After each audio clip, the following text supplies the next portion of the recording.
नमस्कार दोस्तों, कैसे हैं आप सब। आशा करते हैं आप सभी बढ़िया होंगे। मैं सचिन कंसिडर आईएएस की एक और नई वीडियो में आप सभी का स्वागत करता हूं। दोस्तों, आर्सेनिक तो नाम आपने सुना ही होगा। आर्सेनिक जो कि एक रासायनिक तत्व है और ये रासायनिक तत्व भूगर्भ में पाया जाता है, जो कि करीब 50 फीट की गहराई तक जो है अंदर भूपर्पटी पर पाया जाता है।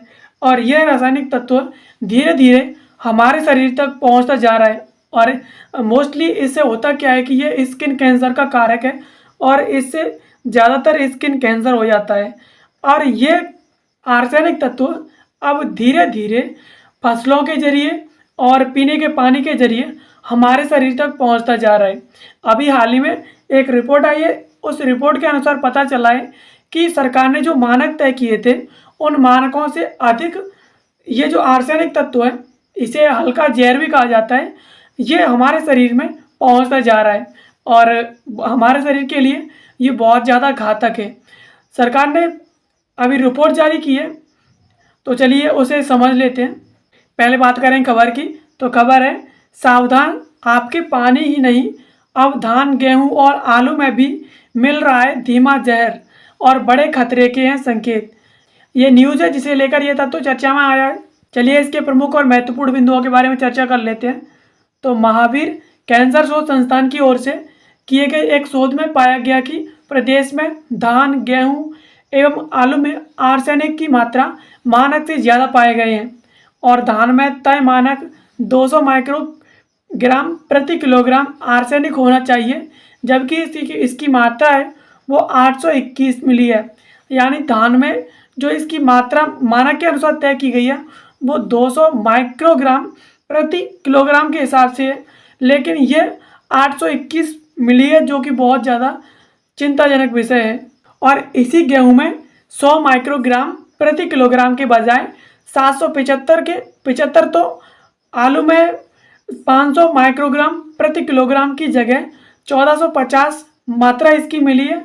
और वहीं राज्य के पानी में 1906 माइक्रोग्राम प्रति लीटर आर्सेनिक की मात्रा पाई गई है। मानक के अनुसार पीने योग्य पानी में जो आर्सेनिक की जो मात्रा है वो 10 माइक्रोग्राम प्रति लीटर आर्सेनिक की मात्रा होनी चाहिए। यानी गेहूं में इसकी मात्रा 100 माइक्रोग्राम प्रति किलोग्राम जो तय की गई है, और वो अब इसकी मात्रा गेहूं में मिल रही है वो 775 मिल रही है, जबकि आलू में इसकी मात्रा 500 माइक्रोग्राम प्रति किलोग्राम तय की गई है, जो कि 1450 मिल रही है। और ये सब तो छोड़ो, राज्य के जो पीने का पानी है उसमें जो आर्सेनिक की जो मात्रा है वो तय की गई है, पीने के पानी में 10 माइक्रोग्राम प्रति लीटर तय की गई है, लेकिन ये 1906 माइक्रोग्राम प्रति लीटर आर्सेनिक की मात्रा पाई जा रही है। ये बहुत ज़्यादा चिंताजनक विषय है हमारे सभी के लिए। और महावीर कैंसर शोध संस्थान की ओर से किए गए एक रिसर्च में कई विदेशी विश्वविद्यालयों एवं शोध संस्थानों ने इसमें मदद ली गई थी, शोध संस्थानों की। और इस शोध को अंतर्राष्ट्रीय स्तर पर जारी किया गया, और जिसे दुनिया के कई संस्थानों ने स्वीकार किया है। यानी ये शोध है वो महावीर कैंसर शोध संस्थान की ओर से विदेशी विश्वविद्यालयों और शोध संस्थानों की मदद से जारी किया गया है, जिसे दुनिया भर के शोध संस्थानों की तरफ से मान लिया गया है कि आर्सेनिक की मात्रा इतनी मात्रा में पाई जा रही है। और राज्य में पीने का पानी है वो 3 जल स्तर पर मिलता है। विशेषज्ञों का कहना है कि प्रदेश में 3 स्तर पर पानी मिलता है। पहला पानी का जो स्तर है वो 50 से 60 फीट तक पाया जाता है, और वहीं जो दूसरा पानी का स्तर है वो 150 फीट के आसपास पाया जाता है, और तीसरा जो जल स्तर है 275 फीट के आसपास पाया जाता है। और पहले स्तर में आर्सेनिक की जो मात्रा है वो सबसे ज़्यादा पाई जाती है। यानी पीने के पानी के लिए ये जो पहला जल स्तर है 50 से 60 फीट का, इसमें बिल्कुल इससे पानी नहीं लेना चाहिए, क्योंकि इसमें आर्सेनिक की जो मात्रा है वो सबसे अधिक पाई जाती है। और जो दूसरा जल स्तर है उसमें थोड़ी कम आर्सेनिक की मात्रा पाई जाती है, लेकिन जो तीसरा जल स्तर है वो शुद्ध है, उसमें आर्सेनिक की मात्रा नहीं पाई जाती। और इसीलिए विशेषज्ञों की सलाह है कि हमेशा 275 फीट के नीचे का जो भूगर्भीय जल होता है उसका ही उपयोग करना चाहिए। यानी आर्सेनिक की मात्रा से जो मुक्त पानी पाया जाता है वो 275 फीट के नीचे पाया जाता है, और उसी पानी का इस्तेमाल हमें पीने और अपने उपयोग के लिए करना चाहिए। अन्यथा हमें आर्सेनिक से मिला हुआ पानी मिलेगा जो कि विषैला होगा और हमारे हमारे लिए बहुत ज़्यादा घातक होगा। और हम नदी तालाब के पानी का उपयोग कर सकते हैं। नदी एवं तालाब के पानी में आर्सेनिक की मात्रा नहीं होती और इसके पानी को शुद्ध करके उपयोग किया जा सकता है। नदी एवं तालाब के पानी का सिंचाई के लिए उपयोग किया जा सकता है। इसका फसलों पर कोई बुरा प्रभाव नहीं पड़ेगा। यानी अगर पानी का जल स्तर नहीं है तो आप नदी या तालाब के पानी का भी इस्तेमाल कर सकते हैं शुद्ध करके। और अगर इसका उपयोग सिंचाई में किया जाए तो इसका कोई फसल पर बुरा प्रभाव नहीं पड़ेगा। और कई फसलों पर आर्सेनिक के प्रभाव की चल रही जांच भारतीय कृषि अनुसंधान संस्थान यानी ICAR के पूर्व निदेशक हैं डॉक्टर अनूप दास, उनका कहना है कि प्रदेश में फसलों पर आर्सेनिक के प्रभाव की जांच चल रही है और जल्द ही उसके परिणाम आएंगे। उस पर विज्ञानी भी काम कर रहे हैं और ICAR अभी तक कोई अंतिम रिपोर्ट पर नहीं पहुंचा है। यानी ICAR के जो पूर्व निदेशक है उनका कहना है कि आर्सेनिक के लिए जांचें चल रही हैं ICAR में और उसके जल्दी परिणाम आएंगे, उस पर विज्ञानी काम कर रहे हैं, लेकिन अभी तक कोई अंतिम रिपोर्ट इसकी तरफ से अभी पेश नहीं की गई है। और आर्सेनिक के प्रभाव से होता क्या है कि इससे कैंसर की संभावनाएं वो बढ़ जाती है। इसके लक्षण हैं हाथों का काला होना, आर्सेनिक का पहला लक्षण है। डॉक्टर घोष का कहना है कि जिन इलाकों में आर्सेनिक मात्रा में जो मानकों से अधिक मात्रा में पाया जाता है वहाँ का पानी पीने से सबसे पहले त्वचा पर प्रभाव पड़ता है। त्वचा में धीरे धीरे बदलाव होने लगते हैं और कुछ दिनों बाद त्वचा काली पड़ने लगती है। अगर समय पर इसका उपचार न किया गया तो यह स्किन कैंसर होने की आशंका इससे हो जाती है। और वैसे आर्सेनिक प्रभावित इलाकों में जो गाल ब्लड कैंसर है वो सबसे अधिक देखा जाता है। यानी आर्सेनिक के प्रभाव से त्वचा पर इसका सबसे अधिक ज़्यादा प्रभाव पड़ता है और इससे क्या होता है जो गाल ब्लड कैंसर है यानी स्किन का जो कैंसर है वो इससे होने की संभावना बढ़ जाती है और त्वचा काली पड़ने शुरू हो जाती है। और बिहार राज्य के इन जिलों में आर्सेनिक की मात्रा सबसे अधिक पाई जाती है। उनकी बात कर लेते हैं तो पटना, बक्सर, भोजपुर, सारण, वैशाली, समस्तीपुर, बेगूसराय, मुंगेर, खगड़िया, लखीसराय, कटिहार, भागलपुर, पूर्वी चंपारण, पश्चिमी चंपारण, शिवहर, सीतामढ़ी, मधुबनी, किशनगंज, सुपौल, अररिया और सहरसा, इन जिलों में आर्सेनिक की जो मात्रा है वो सबसे अधिक पाई जाती है, जो कि एक बहुत बड़ा चिंताजनक विषय है। समझ लेते हैं आर्सेनिक क्या होता है। तो आर्सेनिक को सामान्य भाषा में धीमा जहर कहा जाता है।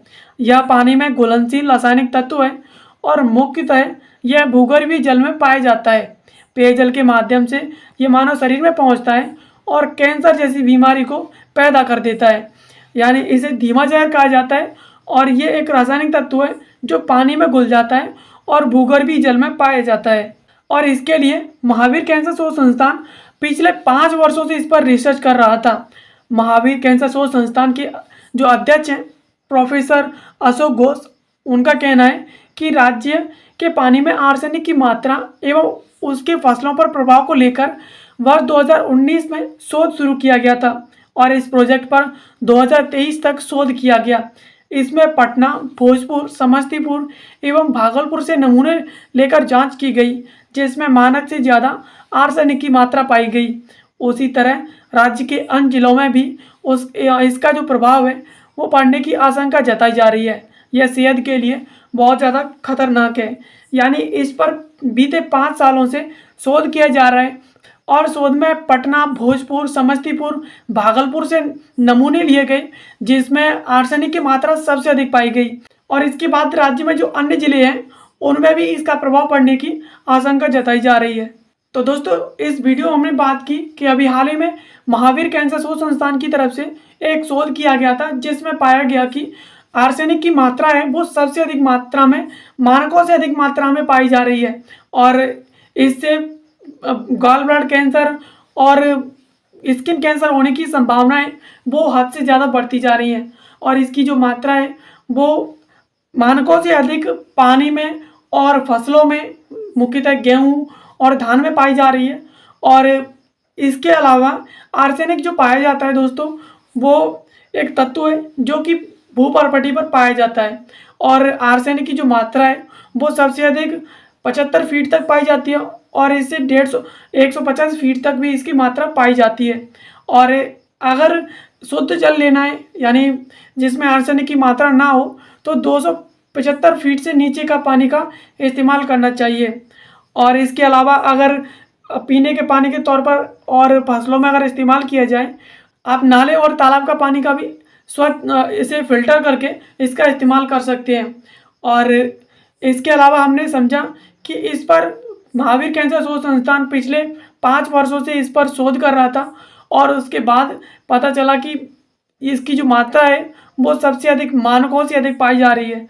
और दोस्तों सबसे अधिक इसकी जो मात्रा है वो पानी में पाई जा रही है, क्योंकि ये एक ऐसा तत्व है जो पानी में घुल जाता है और उसके बाद इसका पता नहीं चलता। और पानी में इसकी मात्रा जो मानकों के अनुसार रखी गई है वो 10 माइक्रोग्राम प्रति लीटर के हिसाब से रखी गई है, लेकिन इसकी मात्रा 1906 माइक्रोग्राम प्रति लीटर इसकी पाई गई है, जो कि बहुत ज़्यादा चिंताजनक विषय है।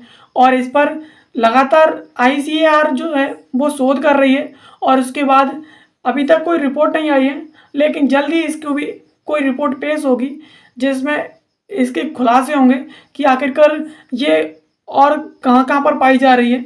तो आशा करते हैं ये वीडियो आपको पसंद आई होगी। ऐसी वीडियोज़ के लिए आप हमारे चैनल को सब्सक्राइब कर लीजिए। बाकी कंसीडर IAS इंस्टाग्राम पर भी है तो आप इसे इंस्टाग्राम पर भी फॉलो कर सकते हैं। वीडियो देखने के लिए आप सभी का धन्यवाद। मिलते हैं किसी अगले वीडियो में किसी नए और इन्फॉर्मेटिव टॉपिक के साथ। तब तक के लिए आप सभी का बहुत बहुत धन्यवाद।